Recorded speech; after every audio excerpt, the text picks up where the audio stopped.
Chapter 1. You are listening at FameTV.com. Black clouds rolled across the horizon, as if densely smearing ink.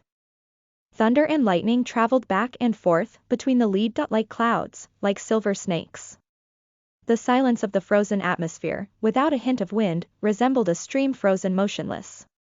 Several dozens of youths in clothes made out of sackcloth walked on the cragged mountain road. They were hurrying with their heads buried, as if something dangerous lurked behind them, not even daring to turn their head once. Hurry up. It's nearly time. There's only half an hour left. Such voices were heard everywhere from the procession. These young children were so anxious that their faces were covered in sweat. They continuously sped up their pace, wanting to pass through the mountain road, but the road was so long that it was like they would never stop walking, and there was no end in sight. The mountain walls around them seemed to reach through the clouds, except for one narrow road, which split between the walls, allowing these children to walk through. It was not long before many young girls collapsed, their body unable to endure the strain. However, an even greater number of people grit their teeth and moved forward with great efforts. Hong Long Long, a bolt of lightning, thick as a water jar, struck down in front of the procession on the mountain road, and split open a deep, huge pit in the ground. The sound of thunder rolled through the sky, growing louder and louder. The shaking lightning struck and lit the ground, making the tall young man at the very front shudder with fear. I won't go. I won't go. I'll die if this lightning strikes. I won't go either. I don't want to be an immortal, I don't want to join Taihua Mountain, I want to finish my trial. I want to finish my trial too. The people who said, finish trial, were able to dodge the silver rays of light, and quickly disappeared from the mountain road. The others advanced without delay, continuing their trials. Taihua Mountain was the cultivation world's #1 section. They opened their gates every 10 years, accepting any child 15 years or younger for trials. As long as they passed 3 trials, these ordinary children could receive the chance to enter Taihua Mountain, and even instant success from then on, becoming the immortals that the common folk held so high in their hearts.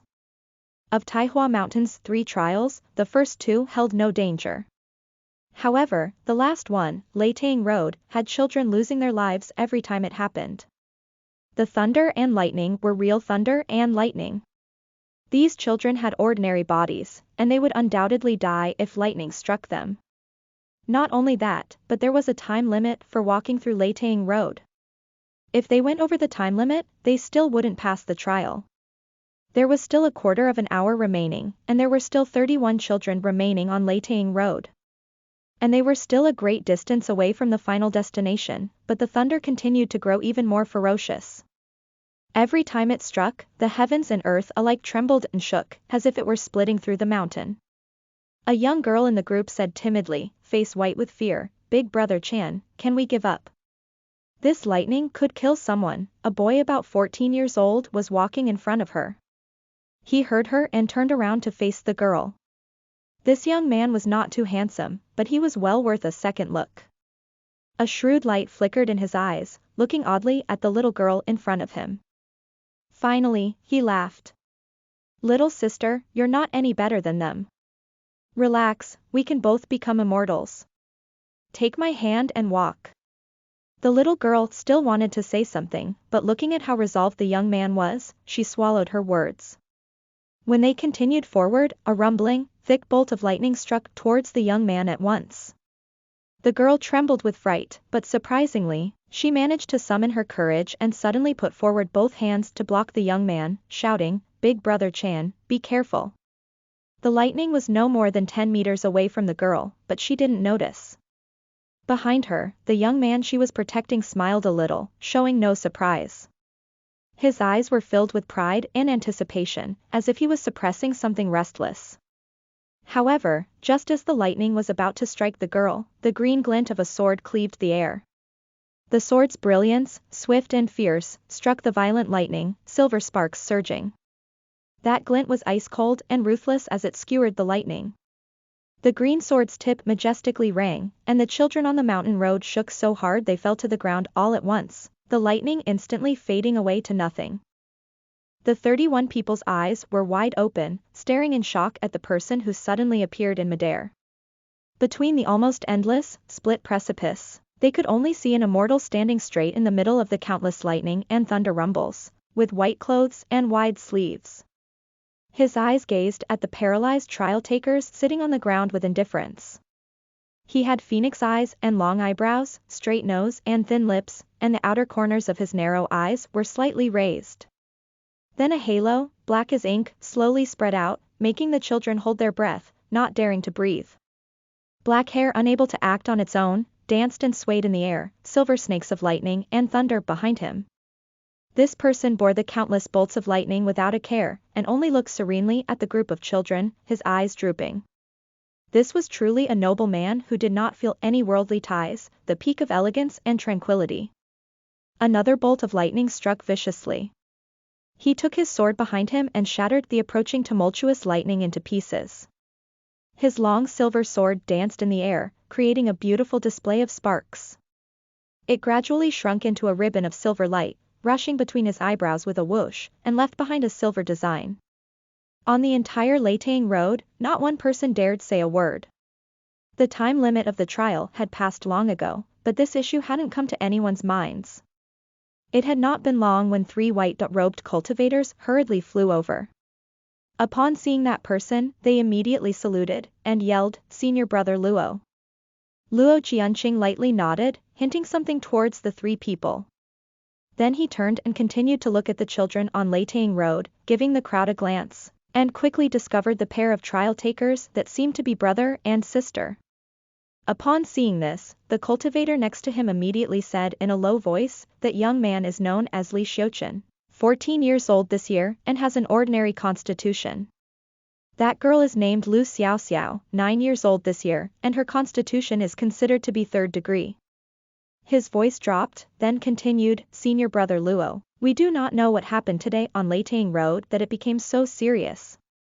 If you had arrived later, I'm afraid this young girl would have unfairly lost her life here. Taihua Mountain opened its gates once every 10 years, but they didn't always accept new disciples each time. Although a 3rd degree foundation is not any higher than 1st degree or 2nd degree, their potential to become an immortal was still considered to be higher than an ordinary person's. Logically, they could enter Taihua Mountain to cultivate." Luo Xianxia heard his words, and he lightly glanced at the pair of brother and sister. Then he turned his head and started to speak. "Fortunately, I was returning to our section. It was simply coincidental. This matter of Leitang Road still needs your careful examination to prevent any other mishaps in the future." His voice was like a dreamlike sonata, like jade strings colliding, gentle and moving. The 3 immediately nodded in acknowledgement. After a moment, Luo Xianxia left on his sword. In a blink of an eye, he disappeared from Leitang Road. Once he left, it was like the world resumed moving again, without the intimidating and oppressive atmosphere. Lu Xiaoxiao swallowed her spit. Pulling on Xianxia's sleeve, she said very cautiously, "Big brother Chen, that big sister is really good-looking. Are all immortals that good-looking?" Xianxia's face was gloomy like water, and didn't respond. The girl didn't notice Xianxia's strange behavior, and continued, "Is that pretty big sister from Taihua Mountain? Big brother Chen, we have to join Taihua Mountain. She saved us, so we should thank her." "Let's go," Xianxia said coldly. Lu Xiaoxiao inhaled. "Big brother Chen, you're grabbing me too hard, you're hurting me." Xianxia slowly let go of the girl's hand, who had been pulling on him. He first turned his head to glance at the little girl beside him, then continued to walk. The girl was completely unaware of what happened, and muttered, "Big brother Chen still isn't slowing down." Then hurriedly followed after him. This was wrong.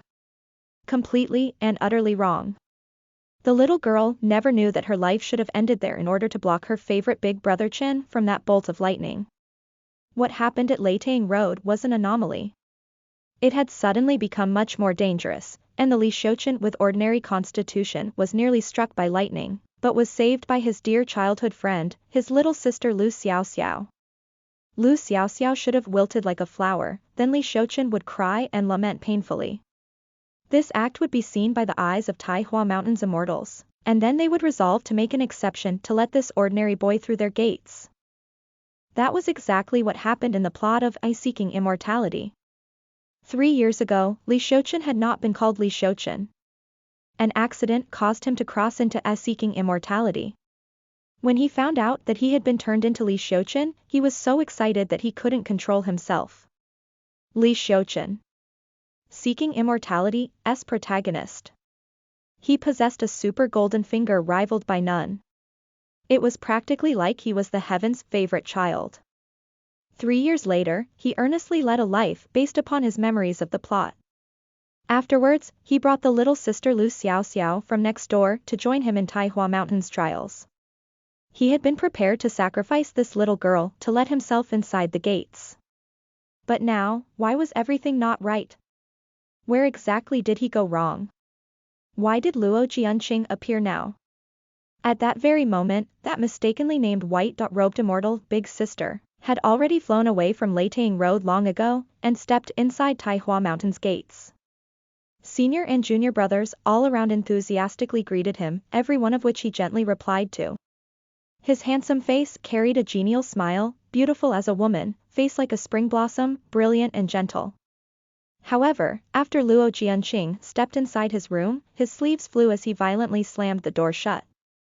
The smile on his face instantly faded without a trace. Luo Jianqing's eyes were ice cold as he turned his head to look at the desk not far from him. He narrowed his eyes, and a heavy book instantly flew into his hands. On the cover, there were 2 impressive large words written with spirit, Seeking Immortality. Luo Jianqing was the chief disciple of Taihua Mountain's Yuxiao Peak, and the last disciple of the top person of the cultivation world. Because of jealousy towards his junior brother Li Xiuqun, he betrayed his school and became a monster. Many years later, a group led by Li Xiuqun sought to kill Luo Jianqing. After enduring a violent battle lasting 10 days and 10 nights, he died under Li Xiuqun's sword. It could even be said that his death was justified, and died to everyone's satisfaction. But right now, the corners of Luo Jianqing's lips turned up in an easy smile, looking at the sparkling words, Seeking Immortality, with an indifferent gaze. I, Luo Jianqing, have returned. Listen to the full novel at FameTV.com, direct link in the description.